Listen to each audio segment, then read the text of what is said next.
Diculik suami sendiri. Assalamualaikum warahmatullahi wabarakatuh. Apa kabar bunda? Semoga Allah selalu memberikan kebahagiaan. Mas, kita kan sudah 1 minggu menikah. Tapi kenapa kamu belum menyentuhku juga? Apa kamu tidak menginginkanku? Tanyaku takut-takut pada Mas Ibra yang sedang duduk sembari memainkan ponselnya. Memangnya sepenting itu ya aku harus menyentuhmu? Kalau aku belum mau, kenapa? Malah jawaban seperti itu yang aku terima. Mas Ibra pun berkata dengan nadanya yang ketus, membuat aku sedikit sakit hati dengan ucapannya itu. Bukan begitu, Mas. Tapi tidak wajar saja. Kurasa pengantin baru yang lainnya sangat menanti momen ini, Mas. Tapi kamu seperti tidak berselera terhadapku, Mas. Kenapa? Apa aku kurang menarik? Atau perlu aku memakai pakaian dinas seperti wanita-wanita lainnya, Mas, untuk menyenangkan suaminya? Kalau memang kamu ingin aku seperti itu, aku bisa kok, Mas. Yang penting, kamu katakan, Mas, supaya aku bisa menuruti apa yang seperti kamu mau. Aku masih terus berusaha agar Mas Ibra tertarik pada aku. Aku hanya ingin diperlakukan sama seperti istri yang lainnya. Aku mencintai Mas Ibra, dan dia pun selama ini selalu mengatakan bahwa juga mencintaiku. Tapi entah mengapa, sudah 1 minggu kami menikah, menciumku saja Mas Ibra belum pernah. Sudahlah Halimah, aku belum minat untuk melakukan itu. Nanti kalau aku sudah mau, aku akan melakukannya sendiri, tanpa harus kamu paksa dan kamu bujuk. Mas Ibra langsung beranjak dari kasur itu. Dia pergi meninggalkanku, yang masih belum selesai berbicara. Kamu mau kemana, Mas? Tanyaku. Aku mau keluar. Jawabnya singkat. Sesaat kemudian terdengar, Mas Ibra sudah menghidupkan motornya. Aku tak bisa lagi menahan air mataku. Baru 1 minggu menikah, tapi sudah berkali-kali aku menangis. Kamu kenapa sih, Mas, sebenarnya? Apa salahku? Kenapa kamu menyiksaku dengan perlakuanmu seperti ini? Bukankah kamu mencintaiku? Aku bertanya-tanya dengan diriku sendiri. Aku menangis di kasur pengantinku yang masih berhiaskan bunga-bunga. Aku memang sengaja belum membuang hiasan bunga itu karena memang aku meminta pada dekor pengantin untuk memakaikan bunga palsu saja. Hanya ada 1 serangkai bunga yang memang bunga asli. Dan kini bunga itu sudah layu. Bahkan sebagian sudah mengering. Sudahlah Halimah, kamu jangan mengemis seperti ini pada suamimu. Sepertinya dia belum menginginkanmu sekarang. Lebih baik kamu berdoa dan berusaha menjadi istri yang baik. Mungkin dengan cara itu kamu bisa menarik perhatian Ibra. Aku berusaha menguatkan diri sendiri. Karena siapa lagi yang akan menguatkan diriku kalau bukan aku? Aku segera bangkit dan menghapus air mataku. Aku segera masuk ke dapur dan memasakkan makanan spesial untuk Mas Ibra. Mudah-mudahan Mas Ibra pulang cepat, sehingga dia bisa makan bersamaku. Sekitar 1 jam lebih, aku sudah selesai dengan masakanku beberapa menu. Aku masak sayur capcay, ayam goreng, dan juga sambal goreng ati ampela dicampur kentang. Mudah-mudahan Mas Ibra suka dengan masakanku, sehingga dia semakin mencintaiku. Azan maghrib berkumandang. Aku segera melaksanakan sholat maghrib. Tapi Mas Ibra belum pulang. Mungkin dia sholat di masjid sekarang. Aku menunggu Mas Ibra setelah aku selesai melaksanakan sholat maghrib. Setengah jam berlalu, Mas Ibra belum juga pulang. Apa mungkin belum selesai ya sholatnya? Atau ada kajian setelah sholat maghrib? Bisa saja. Aku terus berpikir positif, agar hatiku juga merasa tenang. Tapi sampai azan Isya, Mas Ibra belum juga pulang. Aku putuskan untuk melaksanakan sholat Isya terlebih dahulu. Padahal perutku sudah sangat lapar, tapi aku berusaha menahannya, agar nanti bisa makan bersama dengan Mas Ibra. Setelah sholat Isya, belum tampak juga Mas Ibra pulang. Aku ingin sekali makan, Tapi bagaimana nanti kalau Mas Ibra pulang? Apa dia tidak kecewa kalau aku makan duluan? Aku masih berpikir kalau suamiku itu akan pulang malam ini. Tapi sampai jam 9 malam aku menunggu, belum tampak juga kepulangannya. Apa Mas Ibra tidak pulang ya? Tapi dia kemana? Nomor ponselnya sejak tadi ku telepon tidak aktif. Apa Mas Ibra pulang ke rumah orang tuanya? Tapi tidak mungkin. Kan kami baik-baik saja, tidak ada masalah. Karena merasa kesal, akhirnya aku memakan semua masakanku sampai habis. Perutku yang sudah kekenyangan tidak aku pedulikan. Aku merasa sangat jengkel sekali dengan Mas Ibra. Kenapa dia tidak bisa menghargaiku sedikit saja? Kami baru 5 hari pindah di rumah ini. Aku selalu memasakkan makanan untuk Mas Ibra. Aku berusaha masak yang enak agar dia suka. Tapi hanya sedikit saja Mas Ibra mau memakan masakanku. Alasannya sudah kenyang. Tapi tidak mungkin. Badan Mas Ibra itu cukup besar, pasti dia makannya banyak. Tapi kenapa dia hanya sedikit memakan masakanku? Apa rasanya tidak enak? Aku sempat berpikir seperti itu. Tapi setelah aku berikan pada tetangga karena memang masakan yang cukup banyak, aku bertanya pada mereka, apakah rasa masakanku tidak enak? Mereka menjawab, katanya rasa masakanku enak. Bukan karena dikasih olehku sehingga mereka memuji, tapi mereka jujur katanya. Karena aku memang juga memaksa agar mereka jujur saja dengan rasa masakanku, agar aku bisa introspeksi diri dan memperbaiki ke depannya. Setelah semua makanan itu habis, aku menangis di meja makan, di hadapan piring kotor. Aku tidak tahu bagaimana perasaanku saat ini. Rasanya campur aduk. Aku kesal, marah. Namun aku tidak tahu apa yang aku kesali dan apa yang aku marahi. Aku sangat benci dengan pernikahanku ini. Kenapa pernikahanku tidak sesuai dengan ekspektasi? Padahal aku dan Mas Ibra itu saling mengenal. Kita juga saling jatuh cinta. Karena Mas Ibra mengungkapkan perasaannya terlebih dahulu padaku. Tapi kenapa setelah menikah malah seperti ini? Padahal dulu sebelum menikah kami sangat mesra. Kami sering jalan bersama, makan bersama. Bahkan Mas Ibra berjanji akan mencintaiku selamanya dan akan membuatku bahagia. Ada apa sebenarnya denganmu, Mas? Kenapa kamu keterlaluan seperti ini? Aku segera bangkit dan membereskan serta mencuci semua piring kotor itu. Aku masuk ke kamar, ku ambil ponselku. Aku membuka aplikasi hijau milikku. Kulihat story yang ada di kontakku. Ku buka satu persatu. Tidak ada yang menarik.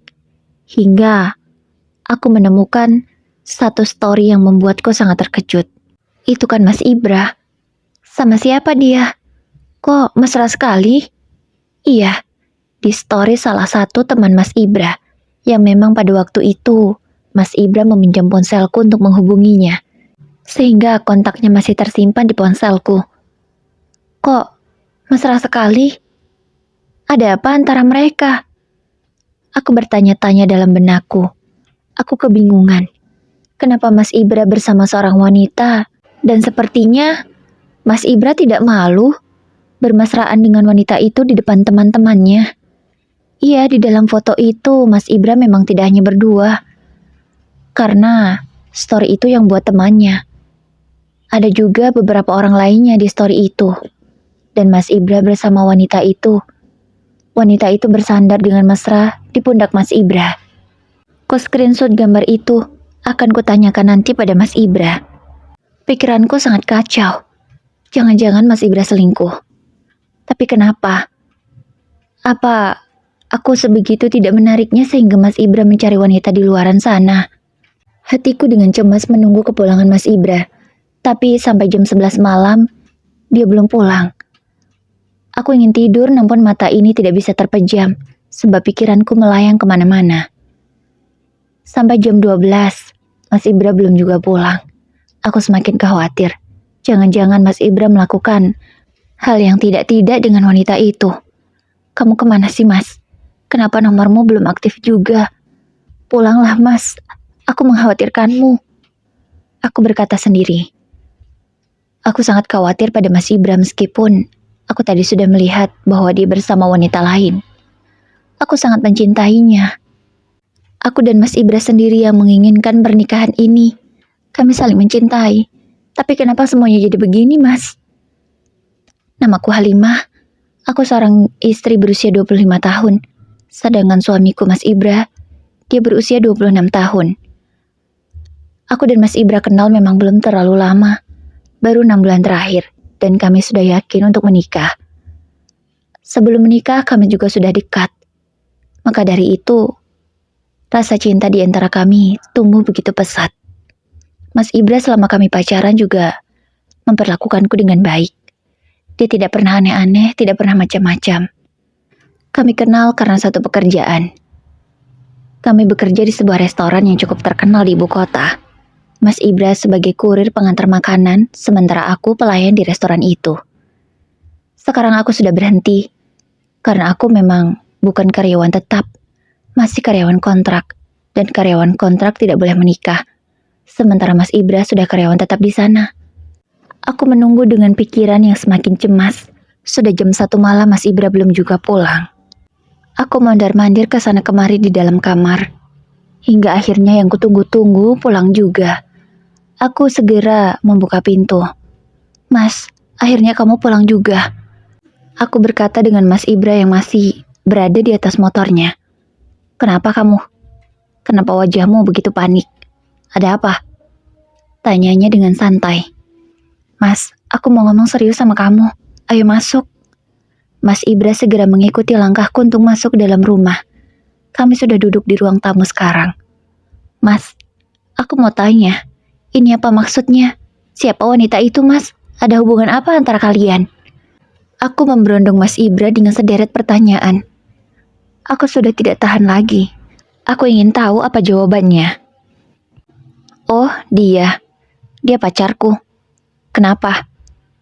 Mas Ibra malah menjawab dengan ekspresinya yang membuatku semakin kesal. Jawaban itu pun sangat menyakitkan bagiku. Pacar? Maksudmu apa, Mas? Aku kan istrimu, Mas. Kenapa kamu pacaran sama dia? Kamu kan sudah punya aku. Aku berkata dengan air mata yang sudah berlinang di pipiku. Kamu istri. Iya, memang kamu istriku. Tapi dia pacarku. Lalu masalahnya apa? Mas Ibra seakan-akan tidak merasa bersalah. Dia langsung meninggalkanku yang masih menangis. Dia masuk ke dalam kamar. Aku segera menyusulnya. Maksudmu apa, Mas, seperti ini? Bukankah kita saling mencintai? Dan kamu sudah berjanji akan membahagiakan aku, Mas. Lalu kenapa kamu melakukan ini? Tanyaku dengan tegas pada Mas Ibra. Aku memang berjanji akan membahagiakanmu. Tapi, kalau aku tidak menepatinya, emangnya salah? Suka-sukakulah. Mas Ibra menjawab dengan senyuman sinis di wajahnya, membuat aku menjadi bingung. Apa sih, Mas, maksudmu? Apa kamu tidak mencintaiku sebenarnya? Tanyaku lagi. Aku dulu memang mencintaimu. Tapi setelah tahu kalau kamu yang menyebabkan semua ini terjadi, rasa benci itu langsung timbul. Dan aku menikahimu hanya untuk... Mas Ibra menghentikan ucapannya. Membuatku sangat penasaran. Hanya untuk apa, Mas, kamu menikahiku? Aku pikir selama ini kita menikah karena kita saling mencintai. Dan kita sama-sama saling menginginkan. Lalu sekarang kenapa, Mas? Semuanya berbeda. Aku bertanya dengan amarah yang sudah menggebu-gebu di dalam hatiku.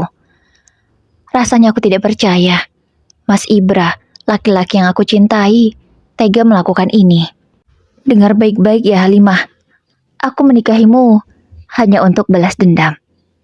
Seketika, jantungku yang memang sedari tadi sudah berdegup kencang, kini serasa akan lepas dari dalam tubuhku ini. Apa maksudmu, Mas, balas dendam? Apa salahku, Mas? Kenapa kamu ingin balas dendam padaku? Aku punya salah apa? Aku terus saja bertanya pada Mas Ibra. Aku menikahimu karena aku ingin balas dendam atas kematian sahabatku, Dika. Mendengar nama Dika, Aku langsung teringat kejadian masa laluku. Saat itu, ketika aku pulang dari mencari pekerjaan, aku diganggu oleh beberapa preman. Karena merasa takut, sebab preman-preman itu terus berusaha mendekatiku. Bahkan salah satu di antara mereka juga menyentuhku. Aku terpaksa berteriak. Aku berteriak asal. Aku bilang kalau ada polisi, sehingga mereka berhamburan berlari tidak karuan. Segerombolan preman itu ketakutan. Ada juga yang berlari ke jalanan.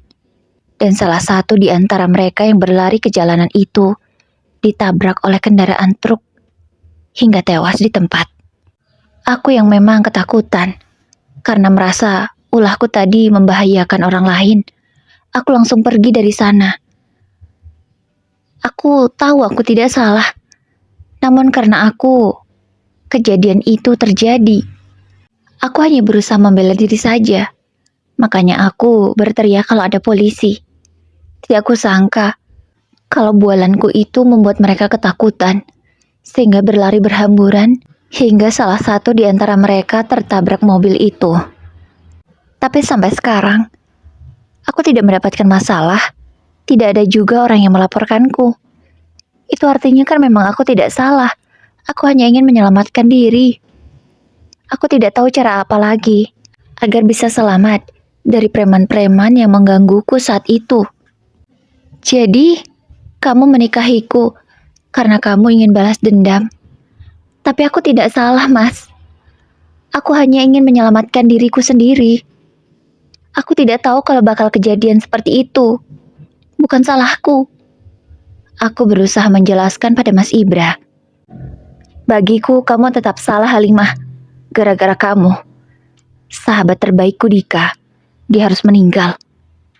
Aku tidak akan pernah menerima kematiannya.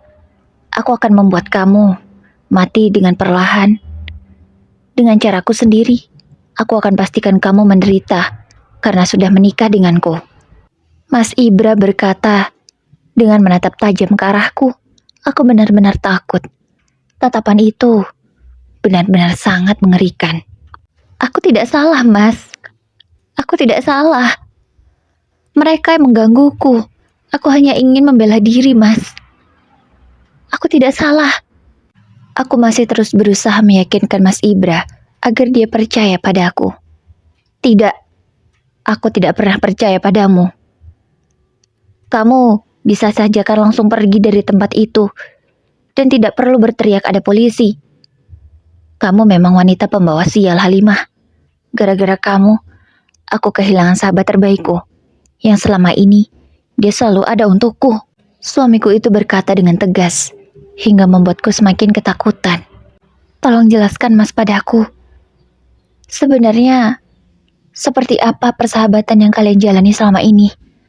Sehingga kamu menyangka bahwa aku yang menghilangkan nyawanya, Mas, gara-gara aku. Padahal tidak seperti itu, Mas, ceritanya. Dika itu sahabatku. Sahabat yang selalu ada di saat orang-orang yang aku kenal meninggalkanku karena aku terpuruk. Dia yang selalu ada. Aku dulu pernah tersandung sesuatu masalah. Aku menggunakan benda terlarang. Semua orang menjauhiku. Tidak ada yang mau membantuku. Tapi Dika, dia sedikit pun tidak pernah mau meninggalkanku. Dia selalu ada di sampingku hingga aku terbebas. Dan dia tidak pernah merendahkanku karena aku seorang pengguna. Dika memang preman, tapi dia bukan preman yang seburuk yang kamu ceritakan selama ini. Dia baik. Dia tidak pernah melakukan hal-hal jahat. Dia penjaga kampung itu. Orang-orang pun sangat aman jika ada Dika. Karena orang-orang jahat tidak berani mendekati kampung itu. Tapi setelah kepergiannya, semua orang merasa kehilangan. Terutama aku, sahabatnya. Dan itu semua gara-gara kamu. Gara-gara kamu dia pergi dari dunia ini. Mas Ibra menceritakan bagaimana kisahnya bersama Dika itu. Tapi Mas, gerombolan preman itu memang mau menggangguku. Bahkan salah satu di antara mereka sudah menyentuh tanganku, Mas. Aku takut. Di sana sepi, tidak ada siapapun. Hanya ada kendaraan yang lewat. Dan kendaraan yang lewat itu tidak memperdulikan aku, Mas. Jadi aku terpaksa berteriak kalau ada polisi. Dan aku tidak menyangka kalau Dika sahabatmu itu tertabrak dan meninggal. Itu bukan salahku, Mas. Aku hanya membela diri. Lagi-lagi aku berusaha menjelaskan pada Mas Ibra agar dia percaya bahwa aku tidak bersalah. Aku tidak peduli. Mau kamu membela diri atau apa, aku tidak peduli. Yang jelas bagiku, kamu yang bersalah dalam kematiannya. Dulu aku memang belum tahu kalau kamu yang menjadi penyebab semua itu. Sehingga aku jatuh cinta. Memang benar-benar jatuh cinta padamu. Tapi setelah kamu menceritakan masa lalumu itu pada aku jadi tahu kalau kamulah penyebab Dika meninggal. Dan saat itu aku bersumpah bahwa aku akan membalas dendam untuknya. Aku akan membuat kamu menderita dalam pernikahan ini. Aku sudah bersumpah. Mas Ibra mengatakan semua itu sembari berkacak pinggang. Ekspresinya pun semakin marah. Aku semakin takut dibuatnya. Mas, Eling. Aku istrimu, Mas. Pernikahan ini suci. Bukan untuk ajang balas dendam, Mas. Kita saling mencintai, kan? Tolonglah, Mas. Buang jauh-jauh rasa dendammu itu, Mas. Aku tidak bersalah, Mas. Aku tidak bersalah. Aku berkata sembari berusaha menggenggam tangan Mas Ibra, namun dia langsung menepis tanganku dengan kasar. Sudahlah, Halimah. Karena kamu sudah tahu bahwa aku memiliki pacar. Maka dari itu, aku yakin kamu akan semakin sakit hati dan kecewa. Aku pastikan kamu akan semakin menderita di pernikahan ini. Aku akan semakin mudah membalaskan dendamku ini. Aku tidak akan pernah membiarkanmu bahagia. Aku jamin kamu akan menderita. Sehingga kamu mati secara perlahan. Barulah aku puas. Barulah aku bisa merasa tenang dan aku yakin Dika bisa tenang di alam sana setelah rasa sakit hatinya terbalas. Mas Ibra berkata dengan sangat mengerikan. Aku merinding. Tapi aku tidak sebodoh itu. Lihat saja, Mas. Siapa yang akan kalah, siapa yang akan menang. Batinku dalam hati. Aku hanya diam, tidak menanggapi ucapan Mas Ibra. Kemudian suamiku itu langsung masuk ke dalam kamar mandi untuk membersihkan diri. Segera ku hapus air mataku, kerebahkan tubuhku di atas kasur. Aku berusaha untuk memejamkan mata karena memang sudah sangat mengantuk sekali. Aku segera tertidur pulas. Keesokan paginya, aku dibangunkan oleh kumandang azan subuh. Aku segera bangkit dan mengambil air wudhu. Setelah selesai melaksanakan sholat, aku berdoa pada Sang Maha Kuasa agar diberi petunjuk apa yang harus aku lakukan. Aku tidak mau ditindas seperti ini. Aku tidak bersalah. Aku hanya menyelamatkan diri saja. Aku tidak berniat membuat Dika kecelakaan hingga ia meninggal. Setelah selesai berdoa, aku membereskan rumah. Tak lupa juga memasak sarapan.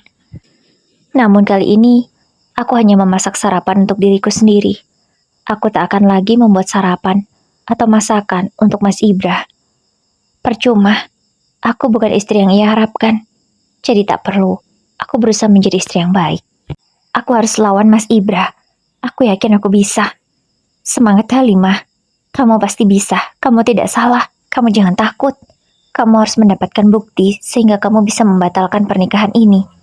Jam 9 pagi, Mas Ibra sudah bersiap-siap untuk berangkat bekerja. Aku akan mengikutinya supaya aku bisa mendapatkan bukti yang jauh lebih banyak. Aku tidak sebodoh yang kamu pikir, Mas. Lihat saja, aku akan memenangkan. Dan aku akan membuatmu paham siapa aku sebenarnya. Aku membuntuti Mas Ibra. Setelah ia agak jauh dari rumah, aku sudah menyewa ojek. Mau kemana dia? Ini kan bukan jalan ke arah restoran. Jangan-jangan dia mau bertemu dengan wanita itu. Aku terus mengikuti Mas Ibra. Kuperintahkan pada tukang ojek itu. Aku tidak boleh kehilangan jejak. Pak, biar saya aja yang nyetir. Saya takut kehilangan jejak. pintaku pada bapak tukang ojek. Tapi Neng, Bapak tenang saja, saya punya SIM kok. Saya tidak mau kehilangan jejak. Saya harus mendapatkan bukti. Aku terus berkata pada tukang ojek itu. Padahal dia tidak tahu masalahku apa. Namun, untunglah bapak tukang ojek menuruti permintaanku. Dia segera menepikan kendaraannya. Kami segera beralih posisi. Kutancap gas. Segera aku menyusul agar tidak kehilangan jejak Mas Ibra semakin jauh. Untunglah, setelah beberapa menit berjalan, aku menemukan Mas Ibra. Dia mau kemana sebenarnya? Kenapa sangat jauh sekali dari restoran? Sekitar 5 menit kemudian, kami sudah sampai di suatu tempat. Di sebuah rumah yang cukup mewah. Rumah siapa ini? Kulihat dari kejauhan Mas Ibra segera membelokkan motornya ke rumah mewah itu. Tak lama kemudian, keluarlah seorang wanita. Setelah ku ingat-ingat, ternyata wanita itu adalah wanita yang bersama Mas Ibra di dalam foto story WA temannya Mas Ibra. Iya, aku yakin. Aku segera mengambil ponselku. Ku potret mereka berdua agar aku mendapatkan bukti. Untung saja, mereka pas sekali sedang melakukan adegan cipika-cipiki. Pasti bukti ini akan menjadi bukti yang sangat kuat. Mau kemana mereka? Bukankah ini sudah jam kerja? Kok Mas Ibra tidak balik arah menuju restoran? Kok dia malah lurus terus? Aku lanjut mengikuti Mas Ibra kemana dia pergi. Ternyata Mas Ibra mengantarkan wanita itu ke kampus. Jadi gadis itu masih kuliah. Tapi kenapa sudah jadi pelakor? Aku bergumam dalam hati. Kenapa bisa wanita sekaya dan secantik dia mau dengan pria yang sudah beristri? Dari rumahnya saja sudah jelas terlihat kalau wanita itu sangat kaya raya. Tapi kenapa dia mau dijemput oleh Mas Ibra yang hanya menggunakan motor metik? Harganya tak sampai 20 juta. Pesona apa yang Mas Ibra miliki? Sehingga wanita secantik dan sekaya dia bisa menyukainya. Lagi-lagi, saat di depan kampus, setelah wanita itu turun dari motor Mas Ibra, mereka berciuman lagi. Aku segera mengambil ponselku dan memotret mereka berdua. Untung momennya sangat pas. Gambar yang kudapatkan juga cukup jernih kualitasnya. Untung saja, aku belum lama ini mengganti ponselku dengan keluaran terbaru. Setelah mereka selesai bermesraan, Mas Ibra segera pergi dari depan kampus itu. Wanita itu pun masuk ke dalam kampusnya. Mas Ibra ternyata putar arah. Mungkin sekarang dia akan menuju ke restoran. Aku mengikuti Mas Ibra lagi. Aku harus mendapatkan banyak bukti. Kemana dia pergi, aku harus mengikutinya. Ternyata benar, Mas Ibra akan bekerja. Aku memantau Mas Ibra dari seberang restoran, agar tidak kelihatan. Sekitar 1 jam aku menunggu, belum ada pergerakan. Sepertinya memang suamiku itu hanya bekerja hari ini. Mungkin nanti siang dia akan menjemput wanita itu lagi. Kuputuskan untuk pulang saja, karena aku juga sudah merasa lelah. Aku tadi belum sempat sarapan meskipun sudah masak. Pak, antar saya pulang ya. Saya sudah selesai. Perintahku pada bapak tukang ojek. Ini Neng lagi yang mau bawa atau saya? Tanyanya. Bapak lah yang bawa. Sekarang udah gak ngikutin orang lagi. Jawabku. Iya Neng, maaf. Ayo Neng naik. Bapak tukang ojek segera melajukan motor hingga sampai ke rumahku. Aku langsung membayar ongkosnya sesuai kesepakatan kami. Aku segera masuk ke dalam rumah dan mengambil sarapanku. Perutku sudah sangat lapar sekali. Aku tidak akan lagi meneteskan air mata. Hanya karena pengkhianatan Mas Ibra. Aku harus kuat. Kamu bukan wanita lemah, Halimah. Tidak boleh kamu menyerah. Kamu tidak salah. Aku terus mendoktrin diriku sendiri agar jangan menyerah dan jangan mau disiksa oleh laki-laki yang tidak bertanggung jawab seperti Mas Ibra. Kamu tidak salah, Halimah. Kamu tidak salah. Aku terus meyakinkan diriku sendiri bahwa aku tidak salah. Saat itu aku hanya membela diri. Ingat itu, Halimah, kamu hanya membela diri. Aku terus berkata dengan diriku sendiri, agar tidak merasa bersalah dan bisa dibodohi oleh Mas Ibra. Sembari memakan sarapanku, aku juga mengecek hasil fotoku tadi. Untunglah semua gambarnya berkualitas baik. Sepertinya kalau disimpan di HP ini tidak aman. Aku harus memindahkannya ke suatu tempat. Habis ini aku keluarlah untuk membeli kartu memori. Kusimpan saja foto-foto ini di sana, sehingga Mas Ibra tidak akan bisa menemukan bukti-bukti itu atau melenyapkannya. Aku harus mendapatkan bukti yang jauh lebih kuat. Sepertinya kalau hanya adegan seperti itu saja, masih terlalu wajar.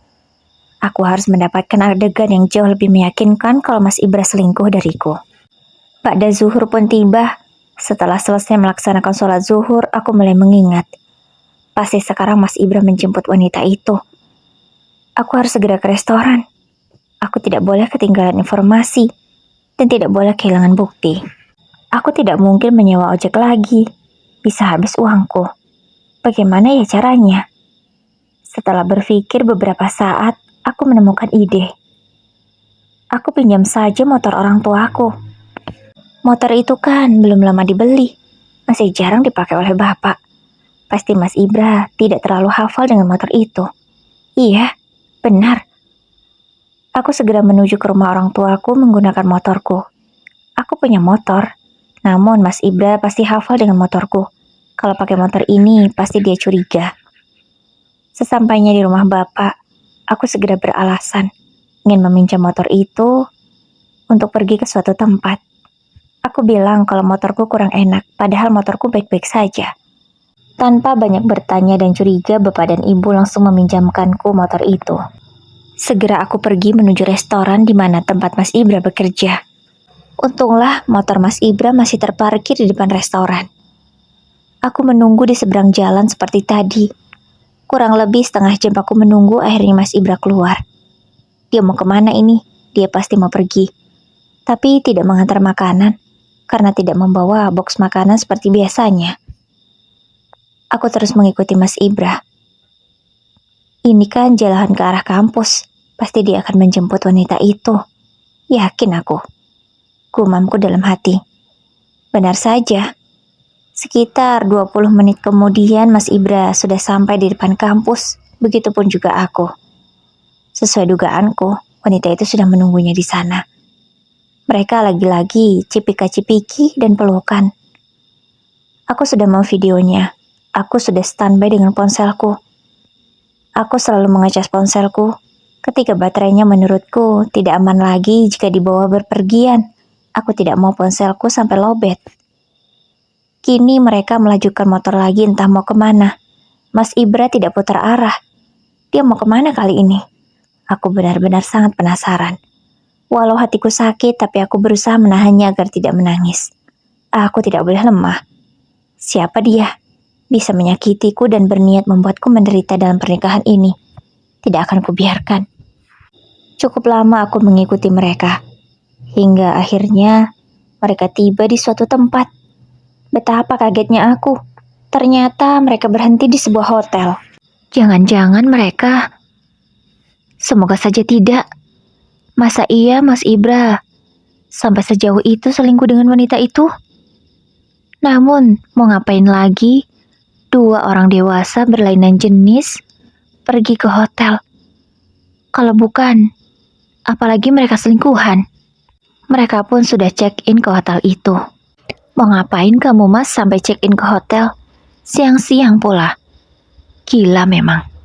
Mbak, apa di sini ada tamu yang menginap atas nama Ibra Setiawan? Saya temannya mbak, saya sudah janjian. Katanya mereka menginap di sini. Kata Mas Ibra tadi, kalau saya sudah sampai langsung saja ke kamarnya. Perintahnya begitu mbak. Aku berucap pada resepsionis agar dia memberitahu kamar nomor berapa yang mereka sewa. Untunglah aktingku berhasil. Akhirnya resepsionis itu memberitahu kamar nomor berapa mereka menginap. Oh iya mbak, kebetulan baru saja check-in. Mereka ada di lantai 2 di kamar nomor 39 ya mbak. Jawabnya. Terima kasih ya mbak. Aku segera pergi dan menuju kamar yang dimaksud. Lama sekali lift ini turun. Kakiku terlalu lelah jika harus naik tangga. Tak lama kemudian pintu lift sudah terbuka. Aku segera masuk dan memencet tombol lantai 2. Beberapa saat aku sudah sampai di atas. Jantungku kini semakin berdebar dengan kencang. Aku berjalan menyusuri lorong itu mencari kamar nomor 39. Aku menoleh ke kanan dan ke kiri. Aku berharap agar bisa segera menemukan kamar itu. Namun setelah kutemukan kamar dengan nomor 38, setelahnya ternyata bukan 39. Di mana sebenarnya kamar nomor 39? Aku terus berjalan sembari melihat ke kanan dan ke kiri. Hingga akhirnya kutemukan kamar itu berada di ujung. Niatku ingin langsung mengetuk pintu kamarnya. Tapi setelah ku pikir-pikir, kalau baru masuk, mungkin mereka belum melakukan apa-apa.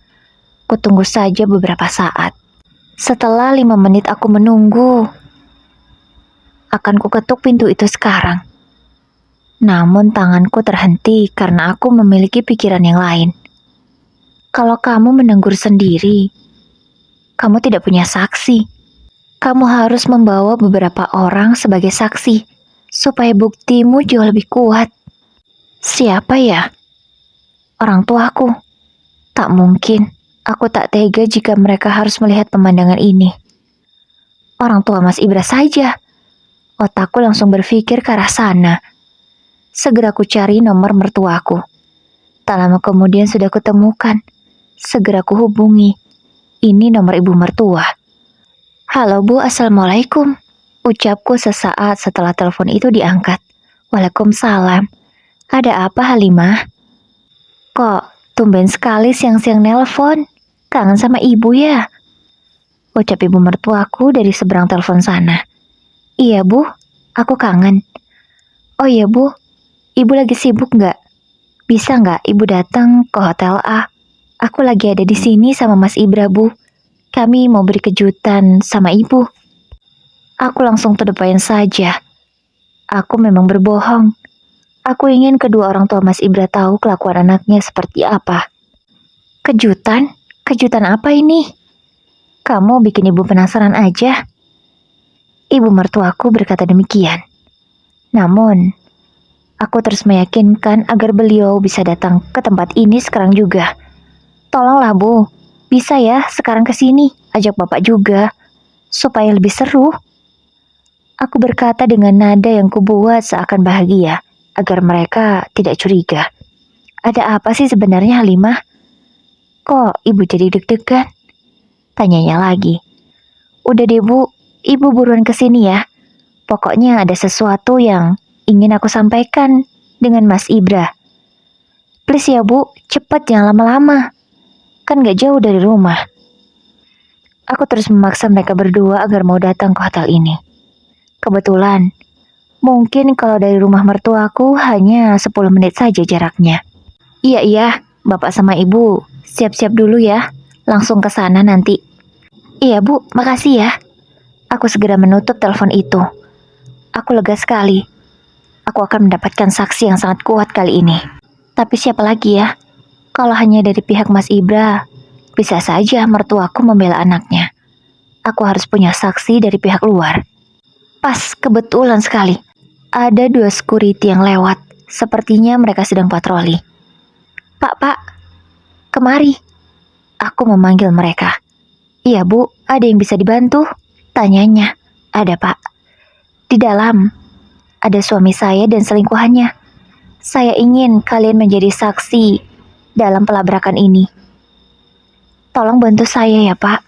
Saya harus punya bukti agar saya bisa bercerai dengan suami saya. Tolong. Aku memohon pada keduanya. Baik Bu, tapi beneran kan? Ibu gak salah orang? Tanya security itu memastikan. Bener kok Pak. Aku segera menunjukkan surat-surat dan foto-foto yang berkaitan. Mereka sangat yakin padaku. Karena salah satu di antara mereka memastikan juga kepada resepsionis benarkah tamu di kamar nomor 39 ini sesuai dengan data-data yang aku tunjukkan. Setelah mereka konfirmasi, tentu hasilnya sama. Aku sangat lega sekali. Namun, aku meminta pada security itu untuk menunggu mertuaku yang belum datang. Setelah menunggu kurang lebih 20 menit, akhirnya keduanya datang. Aku sudah memberitahu di kamar nomor berapa kami berada sekarang. Loh, Halimah, kok kamu di luar? Kenapa ada security? Tanya ibu mertuaku kebingungan. Katanya mau kasih kejutan, tapi kok kamu di luar tidak di dalam? Ibra di dalam ya? Tanya ayah mertua. Iya, Pak, Bu.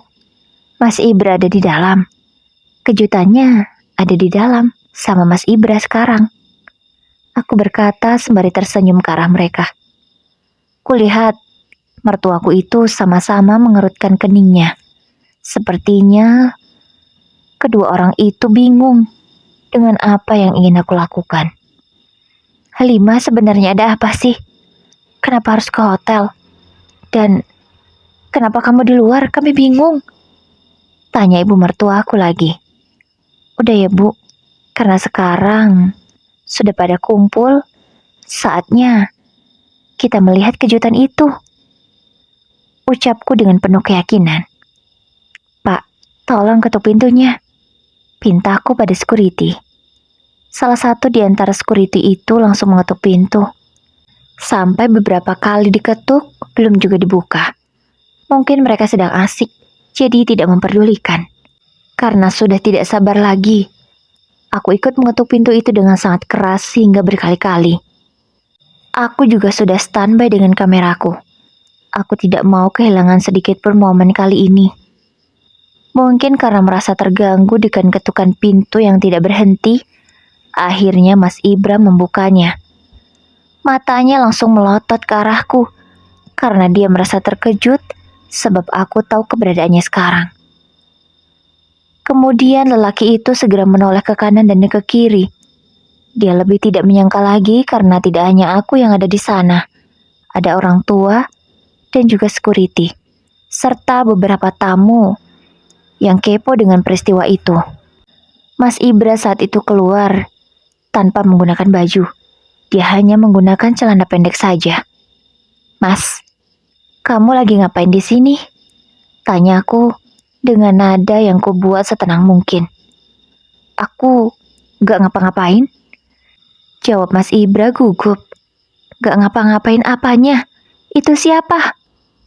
Tiba-tiba ibu mertuaku berkata dengan nada tinggi.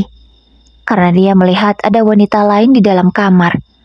Pas pula, wanita itu sedang tidak mengenakan apapun karena dia memakai selimut. Aku langsung menerobos masuk. Mas Ibra yang masih kebingungan tidak bisa berbuat apa-apa. Dia hanya bisa membukakan dan mempersilahkan aku untuk masuk ke dalam kamar itu. Aku yang memang sudah standby dengan kameraku segera merekam wajah wanita itu. Dia menutupi wajahnya dengan kedua tangan, sembari badannya ditutupi selimut. Ini dia, wanita yang sudah menjadi perusak rumah tanggaku yang baru berumur seminggu. Aku berkata di dalam video itu. Aku sengaja agar videoku jelas dan orang yang melihatnya tidak merasa kebingungan. Kenapa aku merekam wajah wanita itu? Aku juga memperlihatkan seisi kamar hotel itu yang sudah berantakan. Baju mereka berdua yang berserakan di lantai, beserta dengan bekas tisu-tisu yang sudah dipakai. Melihat semua pemandangan itu, kini mulutku bungkam. Tak sanggup berkata apapun lagi. Sangat sakit sekali rasanya. Tapi aku berusaha menguatkan tanganku ini agar terus merekam. Aku harus mendapatkan banyak bukti. Aku juga merekam semua orang yang ada di sana, agar mereka bisa menjadi saksiku di pengadilan nanti. Namun, tiba-tiba Mas Ibra ingin merebut ponselku. Untung saja, aku dengan sigap langsung mengamankan ponselku. Dan Mas Ibra gagal merebutnya dariku. Kamu tidak tahu malu ya Mas? Sudah selingkuh, malah ingin merebut ponsel ini. Kamu takut jika barang bukti ini aku jadikan sebagai pembatalan pernikahan kita? Aku berkata dengan nada setenang mungkin, agar orang-orang di sana tahu bahwa aku wanita yang tegar. Luar biasa kamu, Mbak. Tidak marah-marah sama pelakor itu. Bisa-bisanya kamu setenang ini. Ucap salah satu seorang ibu-ibu yang aku tidak tahu. Mungkin dia juga pengunjung hotel ini. Aku hanya bisa tersenyum kecut. Perih sekali hatiku ini. Laporkan saja, Mbak. Laporkan saja. Batalkan pernikahan kalian masih bisa kok. Baru seminggu ini. Beberapa orang ikut berkomentar. Sementara mertuaku, mereka hanya bisa terdiam. Mungkin karena sangat syok dengan kelakuan anaknya. Hingga tiba-tiba, tamparan yang sangat keras Mas Ibra terima dari ayahnya. Aku sangat puas melihatnya. Aku ingin melakukan hal yang sama, tapi aku tidak mau tanganku ini kotor. Karena menyentuh pria sekotor dia. Bapak kecewa sama kamu, Ibra. Kamu mempermalukan kami. Mau taruh di mana wajah kami? Kami sangat kecewa sekali. Mulai detik ini, kamu bukan anak kami lagi. Jangan pernah kamu menginjakkan kaki lagi di rumah kami. Ingat itu. Ayo Bu, kita pulang. Bapak langsung menarik tangan istrinya itu dengan kuat. Hingga ibu tidak bisa melawannya. Ibu mengikuti saja langkah bapak. Mereka sudah tidak terlihat lagi di pandanganku. Pak, langsung bawa saja ke kantor polisi. Pintaku pada keamanan hotel itu. Baik, Bu. Mereka tanpa ragu langsung membawa keduanya setelah wanita itu berpakaian. Siapa Mas sekarang yang akan menderita? Aku atau kamu? Aku berkata dengan lantang di hadapan Mas Ibra. Aku tidak akan takut lagi. Aku sudah menang sekarang. Akhirnya Mas Ibra dan wanita itu ditahan. Aku bisa dengan leluasa mengajukan pembatalan pernikahan ke pengadilan. Untunglah pengajuanku dikabulkan. Aku dan Mas Ibra batal menikah. Aku sudah menyerahkan semua bukti tentunya. Beberapa waktu kemudian, aku sudah resmi berpisah dengan suamiku. Kini aku bukan istrinya lagi. Aku lega sekali. Lebih baik aku menanggung malu karena baru menikah seminggu namun sudah berpisah daripada aku bertahan namun aku terluka. Aku juga sudah bertanya kemana-mana bahwa apa yang aku lakukan waktu itu memang murni untuk membela diri. Dan aku tidak bersalah. Mas Ibra saja yang tidak bisa menerima kematian sahabatnya, sehingga malah memperlakukanku seperti ini. Rasakan sendiri akibatnya. Itulah sebab orang yang suka balas dendam tentu tidak akan baik, malah merugikan diri sendiri. Kini aku sudah kembali lagi ke rumahku, rumah yang pernah aku tempati dengan Mas Ibra. Ya, rumah itu rumahku, pemberian orang tuaku. Selama menikah pun aku tak pernah mendapatkan apapun dari Mas Ibra. Nafkah juga belum pernah. Selama kami tinggal di rumah ini, biaya hidup pakai uangku semua. Mas Ibra belum memberiku uang sepeser pun. Kini aku mulai menata hidupku kembali. Walau sangat sulit, tapi aku harus bisa bangkit. Tidak boleh terpuruk. Biarlah masa lalu ini menjadi kenang-kenangan dan pengalaman yang paling berharga, agar kedepannya aku jauh lebih berhati-hati dalam memilih pasangan. Namun untuk sekarang, aku masih nyaman dengan kesendirian. Tidak kupungkiri, peristiwa itu membuatku trauma. Dan aku butuh waktu untuk memulihkan hati. Semoga kisah ini bisa menjadi pelajaran. Kita tidak boleh dendam pada siapapun, karena sesungguhnya rasa dendam itu hanya akan merugikan diri sendiri.